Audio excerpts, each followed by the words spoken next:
오늘 하나님께서 우리에게 주신 말씀은 요한복음 4장 46절에서 54절까지의 말씀입니다. 요한복음 4장 46절에서 54절까지의 말씀입니다.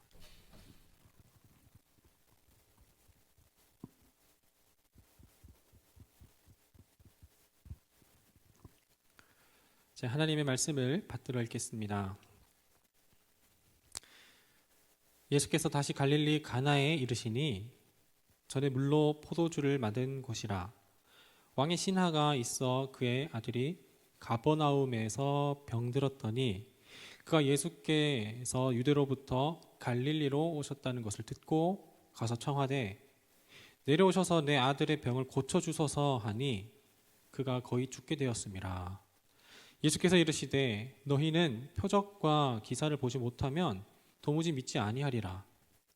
신하가 이르되 주여 내 아이가 죽기 전에 내려오소서. 예수께서 이르시되 가라 내 아들이 살아있다 하시니 그 사람이 예수께서 하신 말씀을 믿고 가더니 내려가는 길에 그 종들이 오다가 만나서 아이가 살아있다 하거늘 그 낳기 시작한 때를 물은즉 어제 7시에 열기가 떨어졌나이다 하는지라. 그의 아버지가 예수께서 내 아들이 살아있다 말씀하신 그때인 줄 알고 자기와 그 온 집안이 다 믿으니라. 이것은 예수께서 유대에서 갈릴리로 오신 후에 행하신 두 번째 표적이니라. 아멘. 세상의 모든 일에는 늦고 빠름이 있습니다. 전부 다 시기가 있고 또한 때가 있는 법입니다. 언제는 이른 비가 내리기도 하고 또 언제는 늦은 비가 내리기도 하고 또 언제는 태풍이 오기도 하고 언제는 또 태풍이 오지 않기도 합니다. 태풍이라는 것은 나쁘고 좋고는 우리가 판단할 수 없겠지만 때로는 이 태풍이 자연을 더욱더 자연되게 하기도 하고 또 태풍이 또한 어떤 사람들에게는 어려움을 안겨주기도 합니다. 하지만 이 모든 것들은 전부 다 하나님의 계획과 섭리 안에 있음을 우리는 명백하게 고백을 할 수가 있습니다. 이 기준들은 전부 다 이 땅에서 일어나는 모든 기준들은 우리의 입장에서 내 개인적인 입장에서는 좋고 나쁨, 옳고 그름을 따질 수가 있지만 이 모든 하나님의 섭리 안에서는 전부 다 때가 있고 하나님의 타이밍이 있다라는 것입니다. 오늘 본문에는 왕의 신하라고 하는 사람이 등장합니다. 이 본문에 이 사람이 누구인지 그리고 이 왕의 신하라고는 하지만 이 사람의 신분과 직책이 무엇인지는 명확하게 기록은 되어 있지는 않아요. 그런데 여기에서 이제 주석에서 말하는 사람들의 이제 이 얘기를 들어보면 이 갈릴리 지역의 분봉왕이었던 헤롯 안티파스의 고위 관리로 추측하는 것이 일반적입니다. 어쨌든 간에 이 유대를 통치하던 것이 이제 로마 제국인데 이 로마 제국의 왕의 신하였기 때문에 이 사람은 그래도 어렵지 않은 생활, 형편은 그렇게 꽤 나쁘지 않은 생활을 살아갔을 것입니다. 이 왕의 신하라고 하는 이 사람의 아들이 지금 아픕니다. 보통 막 아픈 게 아니라 거의 죽기 직전까지 이르도록 아프고 있는 그런 상황입니다. 왕의 신하이기 때문에 기본적으로 내 아들이 어느 정도 가진 사람이기 때문에 내 아들이 지금 아픈 상황이라 별의별 것들을 다 해보지 않았을까요? 인맥을 통하여서도 이렇게 보고 돈을 끌어서라도 이 아들이 낳기 위해서 할 수 있는 것들은 웬만하면 다 했을 것이라고 저는 짐작합니다. 왜냐하면 아버지는 아들에게 마땅히 그 해야 할 일들을 하고 있었기 때문이죠. 마냥 넉넉히 기다리고 있었지만은 않았을 겁니다. 그런데 예수님께서 마침 갈릴리로 오신다는 이야기를 듣고 가버나움에서 예수님을 만나러 여기까지 오는 것입니다. 이 왕의 신하라 하는 사람은 결국 예수님에게까지 옵니다. 이 가버나움에서 그리고 갈릴리 가나까지가 이제 직선 키로로 따지면 한 35km 정도 된다고 얘기를 해요. 그러니까 꽤 먼 거리입니다. 여기에서 여의도 찍으면 한 35km 정도 되지 않나라는 그런 생각, 확인 안 해봐서 모르겠지만 그 정도 거리예요. 꽤 먼 거리입니다.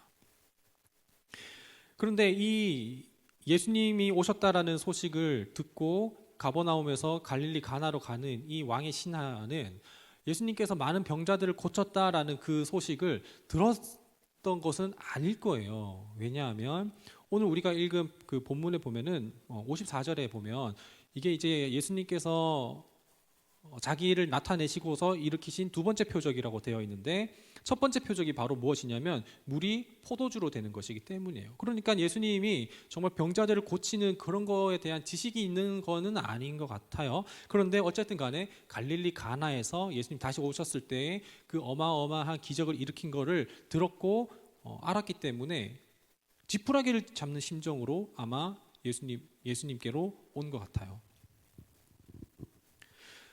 이 사람이 예수님께 왔는데 이 사람 종교가 유일신을 믿는 기독교인은 아닐 거라고 생각을 해요. 왜냐하면 이 사람은 유대 사람이 아니라 이제 왕의 신하, 로마 제국의 왕의 신하이기 때문에 로마에서 있는 그런 뭐 어떤 다신을 믿고 있는 걸 테지 그렇지는 않을 것 같아요. 그런데 어쨌든 간에 자기 아들을 살리려고 그 목적 하나를 가지고 믿음을 가지고 예수님께 온 거죠.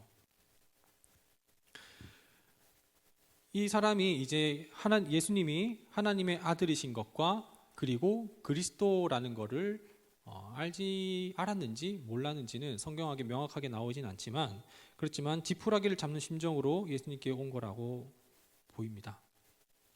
아무튼 이 사람은 유대에서 다시 예수님께서 갈릴리 지역으로 오신다라는 소식을 듣고 그 35km 정도 되는 그 직선 거리를 이제 가게 되는 거죠.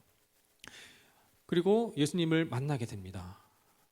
그 35km를 걸어가는 걸어가는지 아니면 어떤 교통수단을 통해서 갔는지는 나와 있지 않지만, 어쨌든 이 당시에 타봤자 뭘 탔겠어요. 빨라도 말 탔겠죠. 한번 생각해 보면 좋겠습니다. 그 여정 가운데 이 사람의 이 왕의 신하의 마음을, 아들을 고치고 싶고 살리고 싶은 그 마음을, 여기 원어의 표현에 보면 이 아들은 외동아들이라고 나와 있어요. 외동아들의 그 표현을 하는 그 수를 얘기를 하고 있는데, 이 아들을 잃기 싫은 그 마음과 이 아들이 아픔을 보고 아파하는 그 아버지의 마음, 그 마음을 가지고 예수님 앞에 나온 겁니다. 이 아들을 잃으면 이제 이 왕의 신하는 아무것도 없는 거일지도 모르겠어요.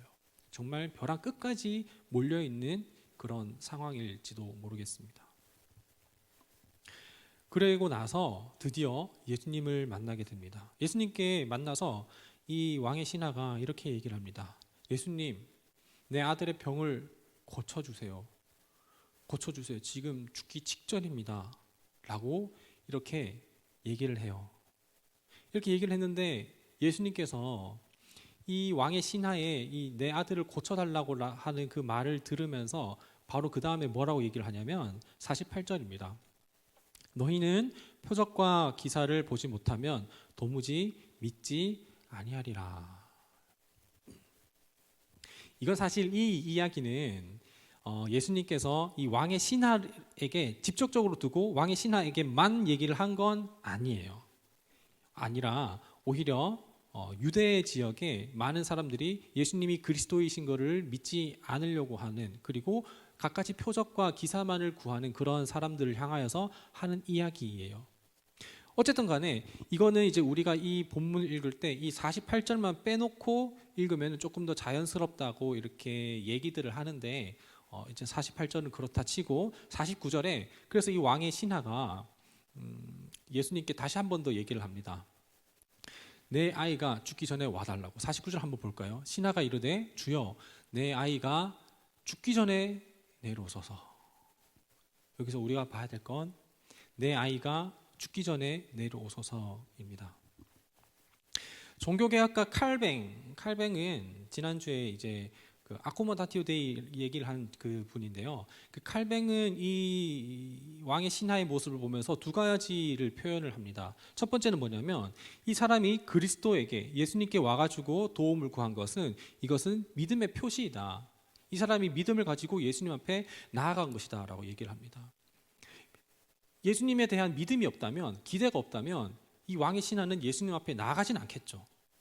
예수님 앞에 나아가진 않을 거예요. 어쨌든 근데 믿음을 가지고 기대를 갖고 있기 때문에 예수님 앞에 나아갔을 거란 말이에요. 그런데 여기에서 이 믿음을 갖고 있지만 종교개혁가 칼뱅은 또 다른 반면에 무슨 이야기를 더 한 가지 더 하냐면, 하지만 그리스도께서 자기에게 도움 주시는 방법을 제한한 것은 무지한 것이다 라고 얘기를 합니다. 그러니까 왕의 신하가 예수님께 믿음을 가지고 나아갔는데, 여기까지 믿음을 가지고 나아간 건 좋지만 이 믿음에 한계가 있다라는 거예요. 그 한계가 뭐냐면 내 아들이 죽기 전에 빨리 내려와 달라는 겁니다. 뭐냐면 우리는 이제 결말을 다 알고 있지만 한계가 뭐냐면 내 아들이 죽기 전이에요. 죽기 전이고 그 다음에 두 번째가 와달라는 거예요. 우리는 결말을 다 알고 있죠. 예수님은 가기도 전에 그냥 말로써 다 이렇게 낫게 하신 거를. 우리는 전부 다 이렇게 살아가면서 예수님 앞에 믿음은 다 가지고 있습니다. 믿음은 다 가지고 있지만 이 믿음의 한계가 우리 각자마다 게이지가 다 다르다는 거예요. 믿음이 있지만 그 믿음의 한계가 우리 각자마다 다 다르다는 겁니다. 이 믿음이 우리를 힘들게 하고 때로는 예수님을 온전히 믿지 못하게 하기도 한다는 겁니다. 예수님께서는 결국 안 가셨잖아요. 안 가시고 말씀문으로만 고치셨잖아요. 근데 왜 안 가셨을까요? 바빠서 안 가신 걸까요? 아니면 귀찮아서 35km 연비도 안 나오고 비효율적이라서 안 가신 걸까요? 아니에요. 예수님께서는 이 이유 저 이유 때문에 안 가신 게 아니라 이 왕의 신하의 믿음이 한계가 있기 때문에 이 한계를 깨트리기 위하여서 안 가시고 말씀으로만 고치신 거예요.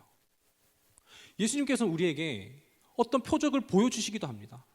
표적을 보여주시기도 하지만 때때로는 표적 없이도 말씀으로만 우리 믿음을 깨트리시기를 원한다라는 거예요. 왜냐하면 그 말씀이 바로 예수 그리스도이기 때문에.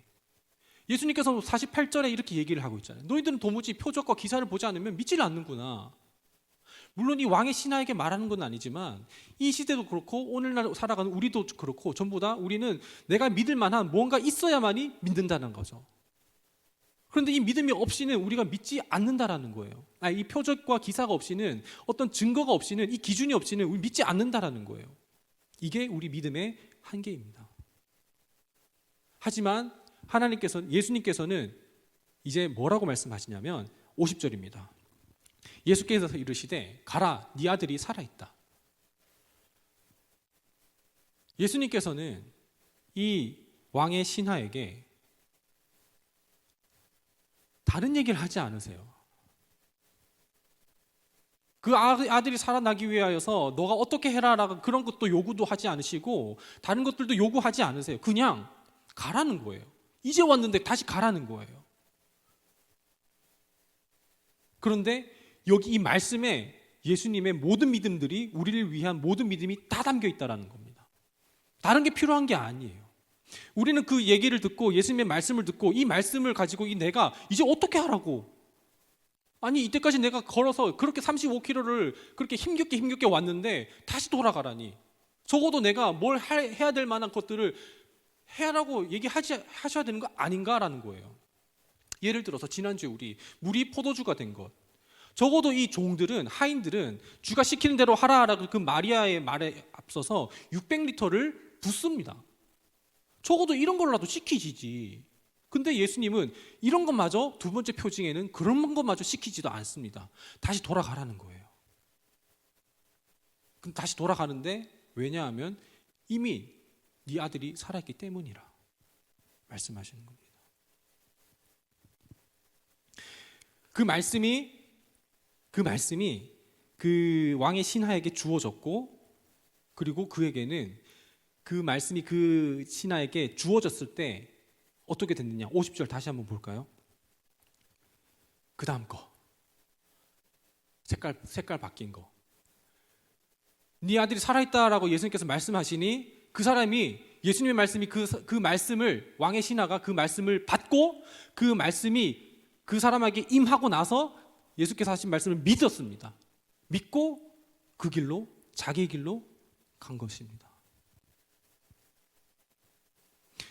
말씀이 우리 삶 가운데 주어졌을 때, 그것이 정말 예수님의 말씀이 우리 가운데 인격적으로 받아들여지고 그리고 우리 주어졌을 때, 그때 우리 그 말씀 하나만으로도 우리 삶이 변한다는 것도 충분하다라는 거예요. 왜냐하면 그 말씀이 예수님이시기 때문이에요. 하지만 우리들은 다른 것들을 갖가지 표적과 기사들을 구하고 있는 게 이 유대인의 모습처럼 우리는 그런 삶을 매번 살아가고 있다는 겁니다. 오늘 제목은 제목 뭐였더라? 늦었다고 생각했을 때. 오늘 제목 늦었다고 우리는 기준이 있어야 돼요. 그게 바로 내 기준이라는 거예요. 예수님께서는 지금 늦지 않았어. 그리고 네 아들이 죽어도 상관없어. 왜냐하면 내 말씀이 생명이기 때문에, 그 생명이 주어지면, 말씀이 주어지면 거기 안에 생명이 살아나기 때문에, 그거는 너가 생각했을 때 늦은 거고 너가 생각했을 때 빠른 거지만 그거는 아무런 상관이 없다. 왜냐하면 나의 때가 있고 나의 타이밍이 있고 내가 말씀이 주어지기만 하면 거기에는 생명이 있다라는 겁니다. 우리는 살아갈 때에 뒤처진다라고 생각할 때가 너무나도 많아요. 앞서간다고 생각하면서 교만할 때가 너무나도 많아요. 이 정도면 괜찮다라고 생각한다는 거예요. 우리는 때로는 토끼이기도 하고 때로는 거북이기도 해요. 하지만 토끼와 거북이, 빠르고 늦음, 이거는 아무런 상관이 없다라는 거예요. 설령 왕의 신하가 왔을 때 그 아들이 이미 죽었다고 할지라도, 그것은 우리의 믿음의 한계일 뿐이지 예수님의 생명과 말씀에는 한계가 없다라는 겁니다. 우리는 살아가면서 나는 이제 얼마나 빨리 가야 되는가, 나는 지금까지 이렇게 빨리 왔기 때문에, 이런 코스를 밟아왔기 때문에 나는 이제 꽤 괜찮은 삶을 살아가고 있다라고 하지만 그거는 교만일 수가 있습니다. 내 기준으로 빠를 뿐이지 어쩌면 하나님 기준에는 그걸 굉장히 우회하고 있는 것일지도 몰라요. 한편 나는 내 나이 또래의 사람들보다 더 뒤처지는 것 같아. 내 친구들은 전부 다 이만큼 이뤄가고 있는데 나는 거기에서 시작도 못하고 있어 라고 생각할 수 있겠지만, 우리가 생각하는 그거는 어디까지나 우리가 살아가고 있는 이 시대의 흐름과 기준이라는 거예요. 어쩌면 늦는다 할지라도 예수님 앞에 말씀으로 제대로 살아가고 있다면 누구보다도 가장 예수님 앞에 앞선 삶을 살아가고 있는 것일지도 모르겠습니다. 왕의 신하는 예수님의 말씀을 듣고서 그 말씀이 주어졌을 때 돌아가라고 의심이 생긴 것이 아닙니다. 왜냐하면 그 말씀이 우리 가운데 심겨지면 그것은 의심이 되는 게 아니라 믿음이 되기 때문입니다. 아직까지도 의심이 생긴다면 우리는 다시 한 번 더 우리의 신앙을 점검해보고 우리의 신앙을 돌아볼 필요가 있습니다. 다른 것들을 구하지 말고 예수님 말씀 하나만으로, 늦었다고 생각할 때 내 아이가 지금 죽게 되었으니 예수님 와줬으면 생각한다는 그런 내 믿음의 한계를 깨어넘어서 말씀이 주어졌을 때 그 말씀 가지고 살아가는 것이 우리의 참된 그리스도인들의 삶이 되는 줄 믿습니다. 그래서 오늘 예수님께서 우리에게 보내시는 5번째 시그널이 있습니다. 요한복음 14장 4절부터 7절까지 한번 읽어보겠습니다. 예수님께서 말씀하시는 거예요. 내가 어디로 가는지 그 길을 너희가 아느니라 라고 이렇게 제자들에게 말씀을 하십니다. 내가 어디로 가는지 너희가 그 길을 아느니라 라고 했는데 5절에 보면 도마가 이렇게 묻습니다. 주여, 주께서 어디 가시는지 우리는 모르는데요 라고 대답을 합니다. 예수님께서 알려주시지도 않았는데 근데 우리가 그 길을 어떻게 안단 말입니까? 그래서 6절입니다. 예수님께서 야, 이 답답한 사람아 하면서 이어서 이렇게 말씀하십니다. 예수께서 이르시되 내가 곧 길이요 진리요 생명이니, I am 얘기하시죠. 내가 곧 길이요 진리요 생명이니 나로 말미암지 않고는 아버지께로 올 자가 없느니라.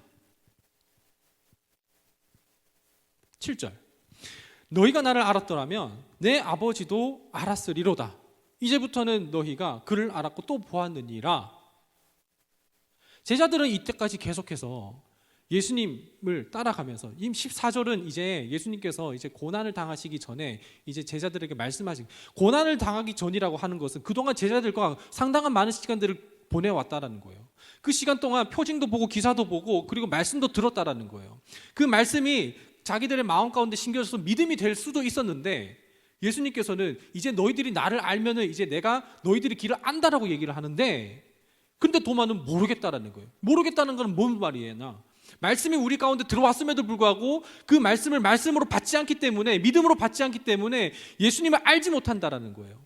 말씀이 우리 가운데 심겨지기만 하면, 예수님을 바로 알아가기만 한다면, 예수님께서 그 길이 저쪽이야 라고 얘기를 하지 않던다라도 예수님을 보게 된다면 그 길이 내가 가야 할 길인 걸 알지만, 예수님의 말씀이 내 안에 있지 않고 심겨졌음에도 불구하고 좋은 땅에 떨어지지 않으면 그것은 믿음으로 자라나지 않는다라는 겁니다.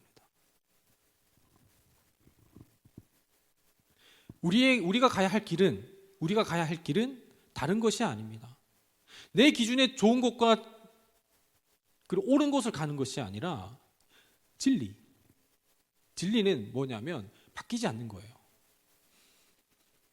유가가 계속 변하고 있죠. 그거는 진리가 아니에요. 그런데 자는 안 변하죠. 인치, 센치 안 변하죠. 이게 진리인 거예요. 예수님의 말씀은 변하지 않아요. 2000년 전에도 3000년, 4000년, 영원 전부터 영원까지 변하지 않는 말씀이 진리이고, 그 말씀이 육신이 되어 오신 분이 예수 그리스도입니다.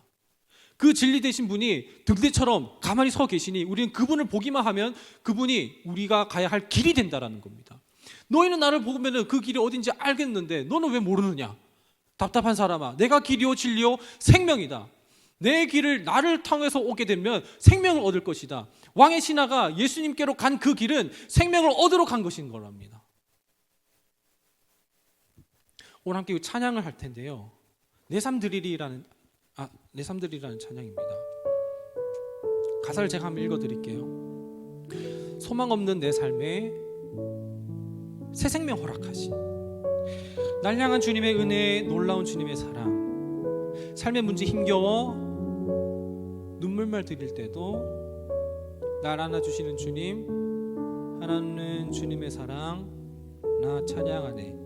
나의 믿음 주께 드려 나의 삶이 주를 향해 내 유일한 사랑 되신 주께 내 삶 드리리. 이런 찬양입니다. 늦었다고 생각할지라도, 그리고 혹은 나는 지금 꽤 빠르게 가고 있다라고 생각할지라도 그거를 다른 사람과 비교하지 않았으면 좋겠습니다. 진리 되신 주님 앞에, 그리고 길 되신 주님을 향하여서 생명을 얻는 우리 모두가 되면 좋겠습니다. 찬양하겠습니다.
말씀을 기억하며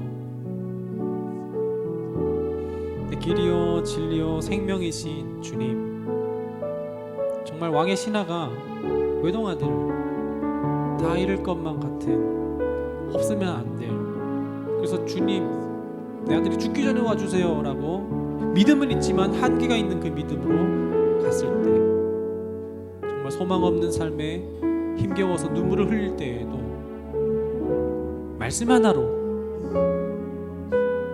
우리에게 믿음을 주시며 그 믿음으로 살아가게 하시는 그 주님께 감사하는 마음으로, 또 믿음을 구하는 마음으로 우리 각자의 고백을 담아 하나님께 기도하며 나아가겠습니다.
첫 표적 물이 포도주 됐을 때 제자들은 그것을 보고 믿었습니다. 근데 베데스다에서 38년 된 병자를 이렇게 세우셨을 때에 종교 지도자들은 믿지 않았습니다. 우리 믿음의 성장은, 믿음의 발걸음은 그 표적을 보고 안 보고가 아님을 알게 됩니다. 정말 주님을 믿는 것은 주님께서 보여주시는 사인이 아니라 주님께서 우리에게 마음 가운데 심겨주시는 그 말씀인 줄 믿습니다. 주님 그 말씀 듣기 원합니다. 말씀이 육신되어서 우리 가운데 오신 그 예수 그리스도, 어린 양 한 분만으로 내 평생 그 하나로 충분하다는 그 믿음으로 살아가기 원합니다. 내 기준으로 좀 빠르게 살아가고 있다고 생각하지 않게 하시고, 그렇게 교만하지 않게 하시고, 내 기준으로 좀 늦었다고 좌절하고 낭망하지 않게 하시고, 그저 비교하는 것이 아니라 말씀 하나 가지고 믿음의 발걸음을 옮겨 삶으로 나아가는 우리가 되게 하여 주옵소서. 그 길이, 말씀을 가지고 가는 그 길이 바로 예수님을 향한 길이고, 변하지 않는 진리이시며 생명을 주시는 예수님, 예수님 한 분 품고 살아가는 우리 모두가 되게 인도하여 주옵소서.